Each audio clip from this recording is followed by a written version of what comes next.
Olá pessoal, sou o professor Erivelto Nunes de Matemática da Secretaria Estadual de Educação do Rio de Janeiro. E na aula de hoje apresentarei a ideia de variável para expressar a relação entre duas grandezas. Iremos também elaborar e resolver problemas que envolvem variação de proporcionalidades direta e inversa entre duas grandezas. E veremos a construção de triângulos, suas condições de existência, a soma de medida dos seus ângulos internos e a medida dos ângulos internos de polígonos regulares, juntamente com a relação entre ângulos internos e externos de um polígono regular. Utilizamos as variáveis para desvendar problemas relacionados a um valor desconhecido, representados por símbolos ou letras. Na resolução de problemas que envolvem incógnitas, a linguagem matemática muito nos auxilia, pois associamos à linguagem matemática uma variável ou incógnita representada por uma letra ou símbolo qualquer, para depois transformar as operações em problemas, que se tornarão sentenças matemáticas. Vejamos a seguir. Vamos aos exemplos. Sabendo-se que um número inteiro somado a 7 resulta em 15, determinar esse número. Então vamos resolver passo a passo. Observe, no primeiro passo, vamos escrever a sentença matemática, que é x mais 7 igual a 15. No segundo passo, nós vamos nos utilizar da operação contrária da adição, pois o número mais 7 passará para o lado direito da expressão. Então obteremos x igual a 15 menos 7. E no terceiro passo, a resolução, que chegamos à conclusão de que x é igual a 8. Vamos ver agora um segundo exemplo. Seja um número inteiro qualquer, ao subtrairmos 9 dele, teremos como resultado 20. Que número será esse? Então vamos à resolução também passo a passo. No primeiro passo, vamos escrever a sentença matemática, ou seja, traduzir para a linguagem matemática o enunciado. Então teremos y menos 9 igual a 20.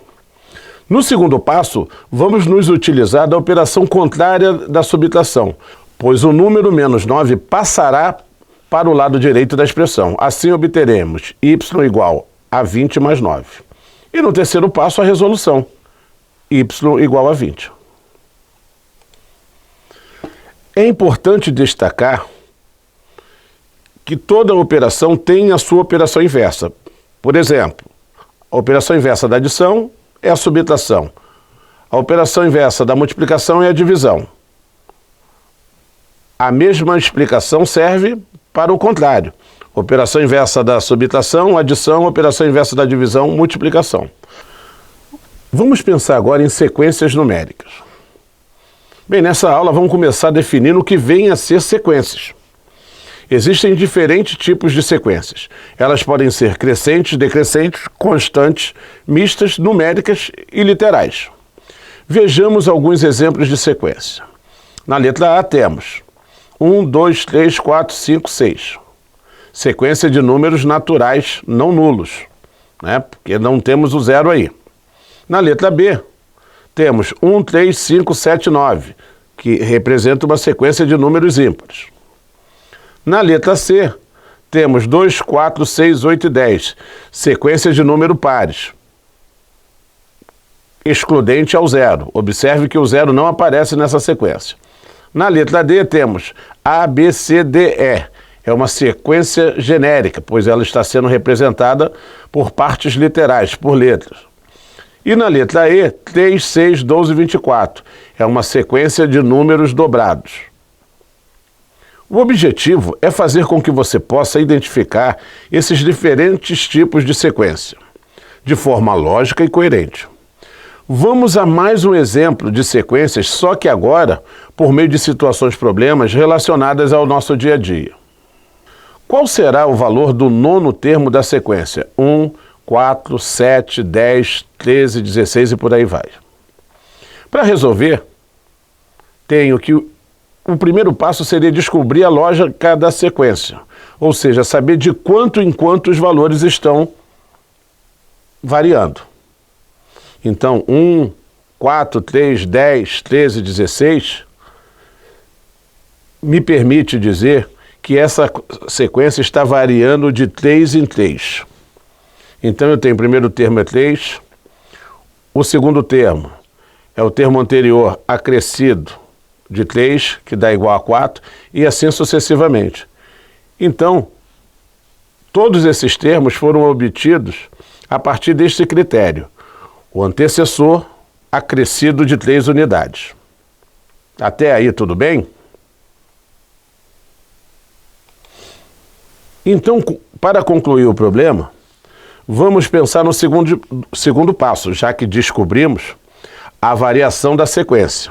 Então, para obtermos o nono termo, iremos somando o termo antecessor mais 3 até chegarmos ao nono termo. Assim temos 16 mais 3 igual a 19, que é o sétimo termo. O nono termo será obtido, então, pela soma de 21 mais 3 unidades, que é igual a 24.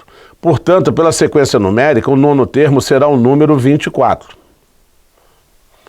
Então, agora nós iremos falar sobre proporcionalidade entre duas grandezas proporcionais. Lembrando que as grandezas proporcionais, elas podem ser diretas ou inversas.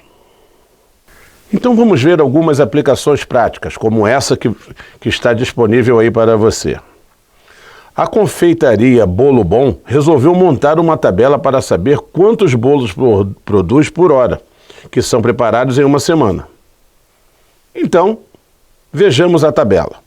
Na tabela, nós temos a primeira linha refere-se às horas trabalhadas e a segunda linha refere-se à quantidade de bolos produzidos. Então, quando são trabalhados 3 horas, produz-se 6 bolos. Quando se trabalha 6 horas, Y bolos. Quando se trabalha 9 horas, 18 bolos. Quando se trabalha X horas, 24 bolos. E quando se trabalha 15 horas, temos K bolo.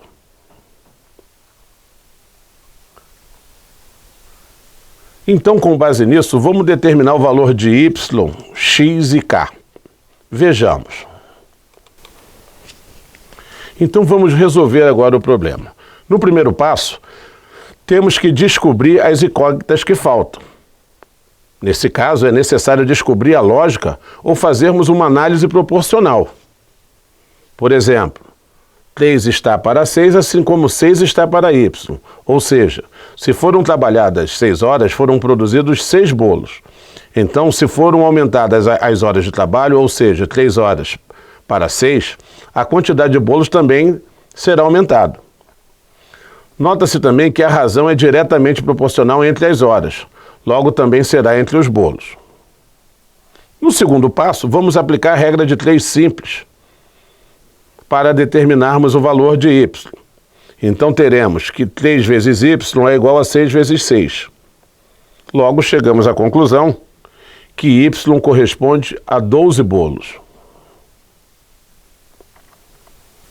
Agora, para determinarmos os valores de X e Z, iremos utilizar o mesmo princípio. Então, para obter o valor de X, que é a quantidade de bolos produzidos em 24 horas, irei também fazer uma aplicação da regra de 3 simples, onde eu terei que 9 está para 18, assim como X está para 24. Assim, conclui-se que X corresponde a 12 horas. Também tenho a necessidade de determinar o valor de K. Mas observe que o valor de X já foi determinado. Então o valor de K também será determinado em função da aplicação da regra de 3 simples, onde eu terei que X está para 24, assim como 15 está para K. Lembrando que o valor de X é igual a 12, então eu posso substituir X por 12. Então eu terei 12 está para 24, assim como 15 está para K. Logo, obterei 12K igual a 360.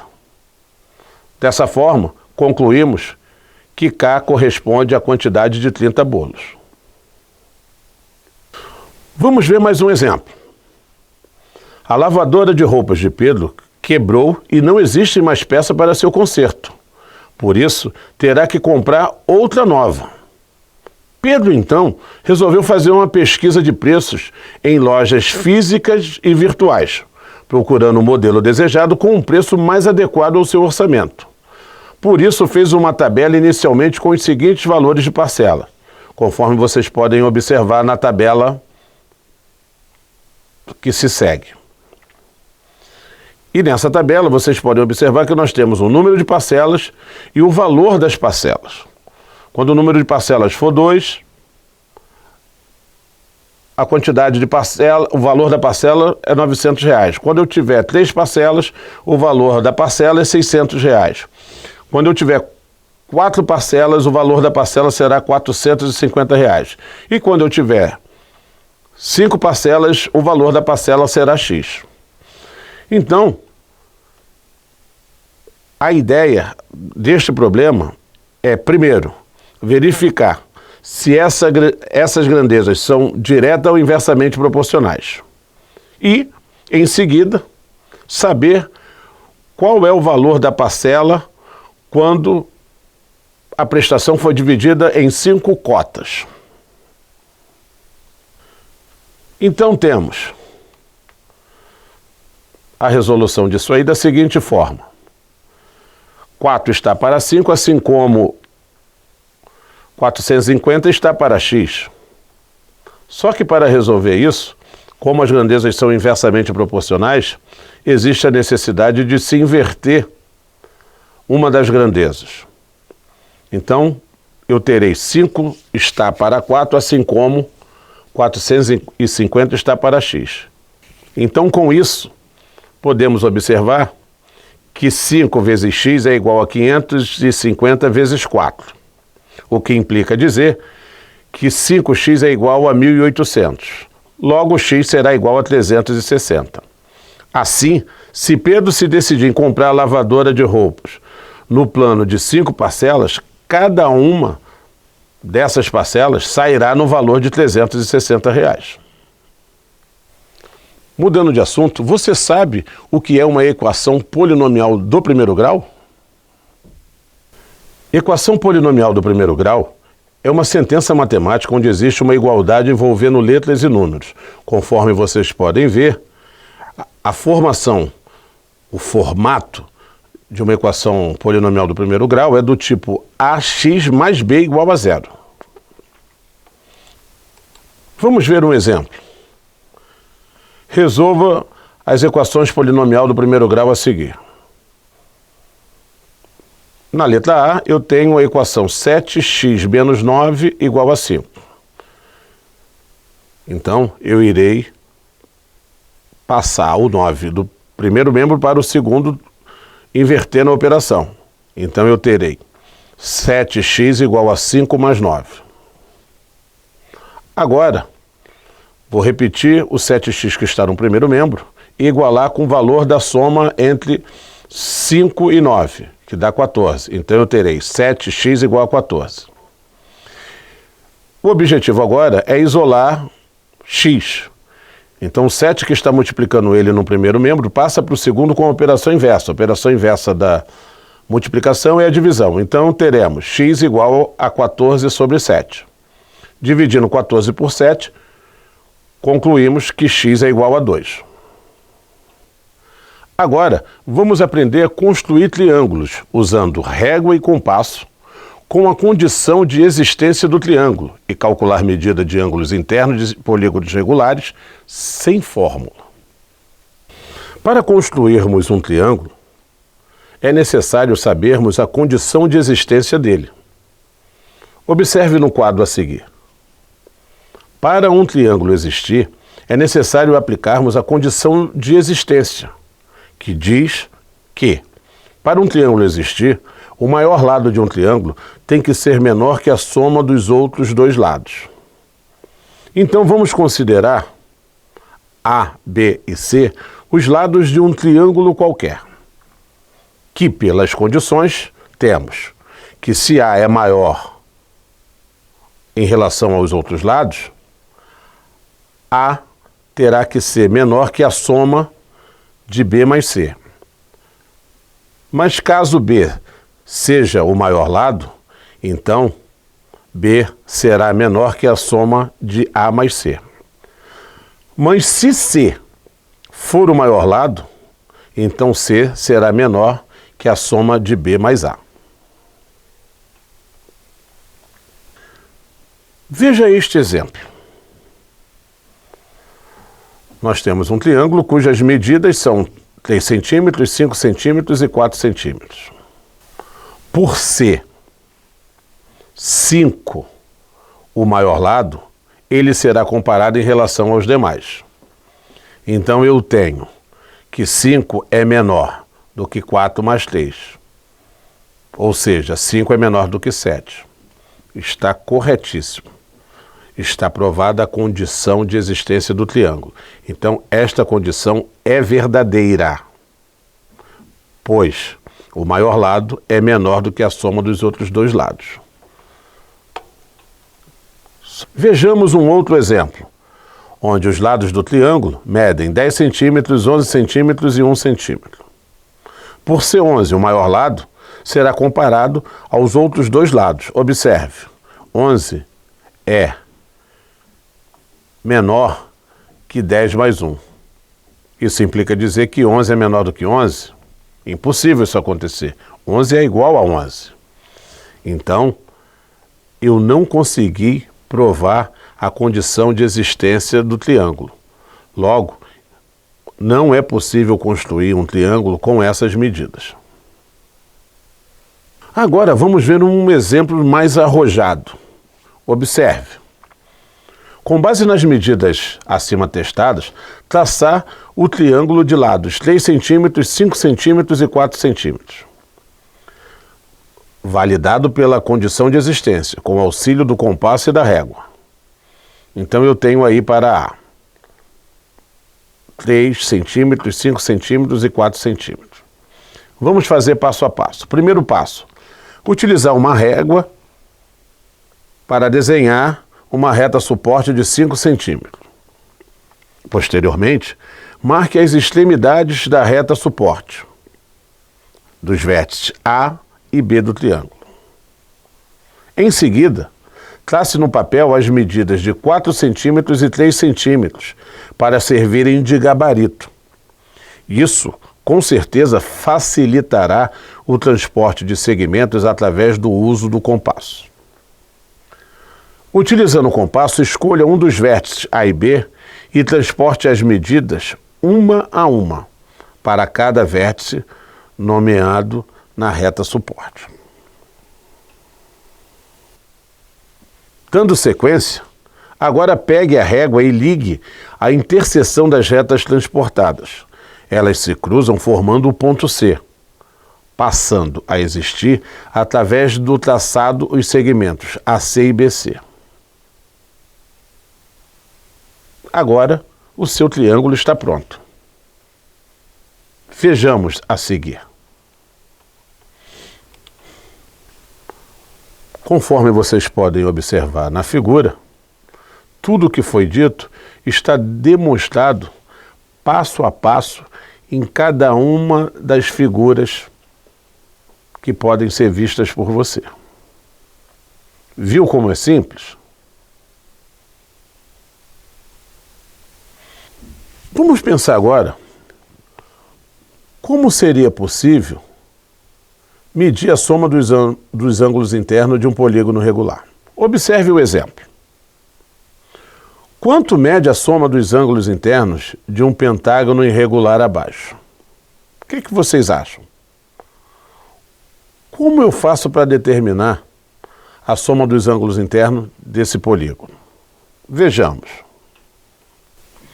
Observe que pelos vértices traçamos as diagonais, por termos obtido 3 triângulos. Ao traçarmos as diagonais, e sua soma interna dos triângulos é 180 graus.